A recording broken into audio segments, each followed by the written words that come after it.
زندگی کی ابتدا جیسے ہی ہوتی ہے، یعنی زندگی جب سانس لیتی ہے تو یہ چلنے لگتی ہے، رواں ہو جاتی ہے اور ہمیشہ زندگی آگے کی طرف جاتی ہے، الٹے کبھی نہیں چلتی۔ یہ زندگی کی فطرت ہے۔ کہاں جاتی ہے؟ ہر زندگی کا الٹیمیٹ بالآخر جو اینڈ ہے وہ ایک موت ہے، یعنی جو فکس ہے، جسے ہم کہہ سکتے ہیں کہ جب جو ہی کسی زیرو کی زندگی جب اسٹارٹ ہوتی ہے تو منتظر موت اس کا انتظار کرتی ہے۔ یہ حقیقت ہے۔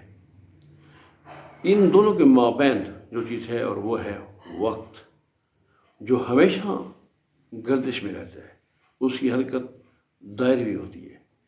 اب اگر زندگی کو ہم نے آسان یا فعال بنانا ہے تو اس کا بہترین طریقہ یہ ہے کہ زندگی کو جو چیزیں انیس یعنی ہمیں ڈسٹرب کرتی ہیں، جو بے سکون کرتی ہیں، ان پہ قابو پایا جائے۔ وہ کون سی چیزیں؟ دو چیزیں ہیں، ایک خواہش اور دوسرا ضرورت۔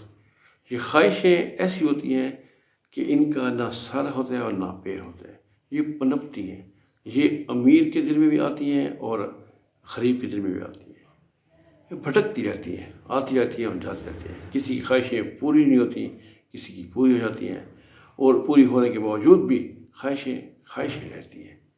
اور ساتھ ضروریات کا تعلق ہوتا ہے ہمارا ایسی چیز کہ جن کے بغیر زندگی رواں نہ رہ سکے، اسے کہتے ہیں ناگزیر۔ تو جو چیزیں ناگزیر ہیں وہی ضروریات ہیں، ان کے بغیر کوئی چارہ نہیں۔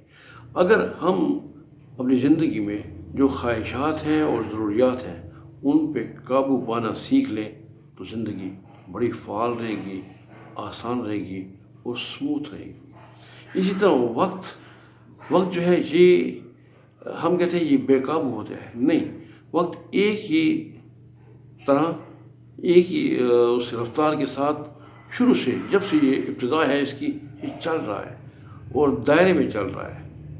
ہم اس کو قابو کرنے کی کوشش کریں گے، نہیں کر سکتے۔ ہاں، البتہ اپنے آپ کو اس کے قابو میں لے آئیں، یعنی پابندی وقت سیکھ جائیں تو زندگی اور زیادہ آسان ہوگی۔ یہ تو طے ہے کہ ہم نے جانا ہے منتظر کی طرف، اور ہر ایک کو پتہ ہے کہ منتظر کیا ہے؟ سٹاپ ہے۔ جو سٹاپ آئے گا وہ ڈیفائنڈ ہے، اور یہ تینوں چیزیں جو ہے اللہ تعالیٰ کے حکم پہ چلتی ہیں۔